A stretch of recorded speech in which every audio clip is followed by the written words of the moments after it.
In this brief video, we're going to discuss evaluating intoeing in children. And to do so requires first a diagnosis. And this is to determine the problem site that exists as the femur or the tibia may be involved.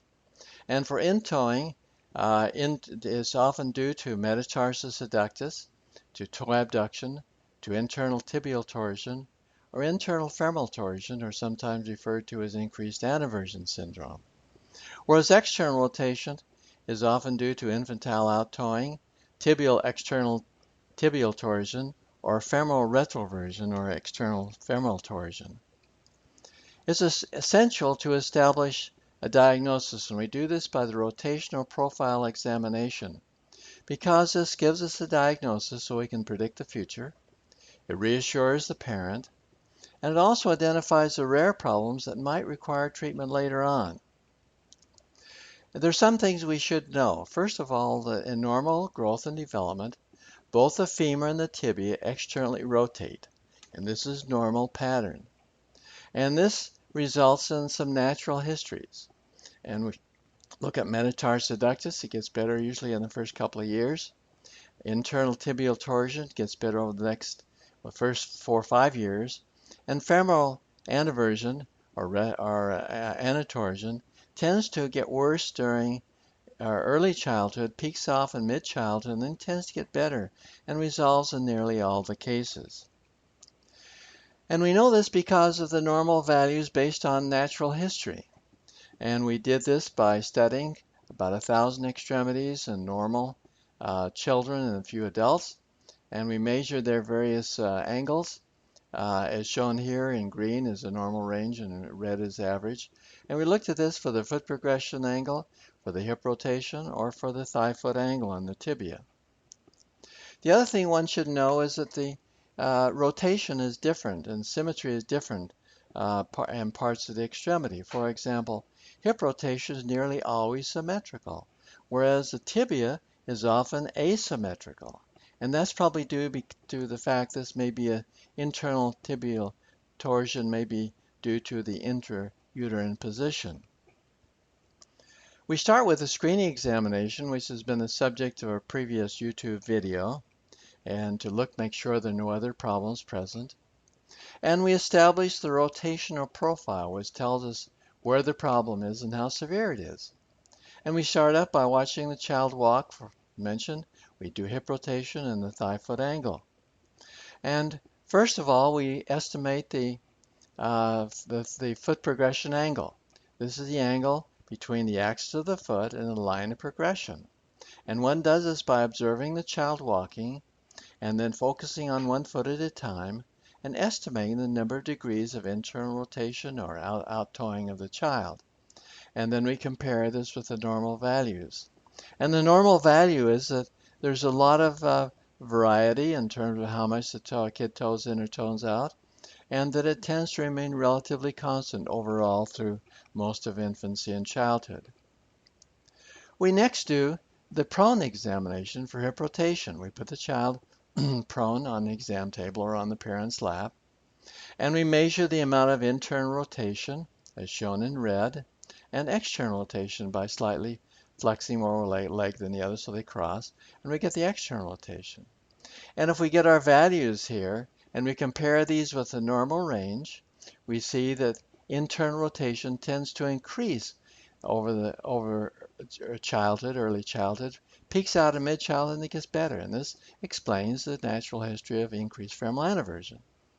Whereas the external rotation of the hip is greatest in the newborn and tends to rapidly decline, explaining why the so-called infant outtoeing is resolved spontaneously and is so very common.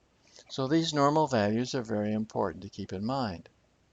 We next look down on top of the leg with the knee flexed at 90 degrees and look at the thigh foot angle, which is a comparison between the axis of the thigh in red and the axis of the foot in green. Often the kid's wiggling around, one has to estimate this value, but just let it hang, and when the child's relaxed, then use that as the measure. And also look at the lateral border of the foot to see whether it's straight. If we look at the thigh foot angle, we see that there's there tends to turn in a little bit more as in early infancy and newborn, and then gradually gets better. This explains why internal tibial torsion resolves with time. And also we look to see whether there's a presence of adduction of the forefoot. The so-called metatarsus adductus is this pattern whereas there's a convexity to the lateral border of the foot, and you see this greater on this left side than on the right side. This is left as the child's prone. And it may be symmetrical or slightly asymmetrical. And this is also a flexible deformity. One can easily push the foot over and correct this. This is a positional deformity and tends to get better just with time. Another toe problem that we see in infants is a so-called searching toe. This is where the great toe adducts or abducts, how you want to define it, pulls in with a child walking. And it's a dynamic deformity. It's not present at birth or at rest and resolves spontaneously as these muscles get better balanced by increasing maturation. The most common thing is internal tibial torsion. You'll note in this infant both feet turn in relative to the thigh, and it's often asymmetrical with the left side being worse. It resolves during infancy and early childhood, as we mentioned before, and even if it doesn't completely resolve, a little bit of residual may enhance the running ability of children, we've shown in a previous study. Finally, intoeing can be due to the increased femoral anteversion, femoral torsion. And this is where the internal rotation gets up in the 80 to 90 degree range, usually in mid-childhood, and there's limited external rotation that's concomitant with that. It's symmetrical, maybe familial, as seen in this case, with the mother and the child both sitting in the same posture. This posture is due to the position that's more comfortable. It's not the cause, or it doesn't perpetuate it. But it is seldom severe enough to create any problems. This mother was totally asymptomatic, and she had the same appearance with the child, so that was reassuring. And nearly always resolved and doesn't require any specific treatment. So in summary then, it's important to determine the diagnosis of intoeing or outtoeing, and it's done by the physical examination. We call it the rotational profile. And knowing the diagnosis provides us with a prognosis, understanding what's going to happen.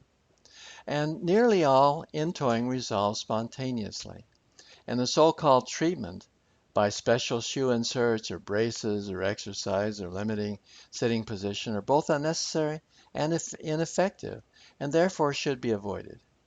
And only very, very rarely is increased femoral anteversion persistent and disabling and requiring treatment after the age of 10 years.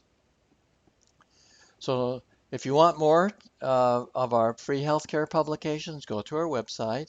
We have PDF downloads of most of the publications. We have videos on YouTube with a list, and we have DVD libraries where there are no internet availability. So I thank you for watching this video, and please send me any comments to staley@uw.edu.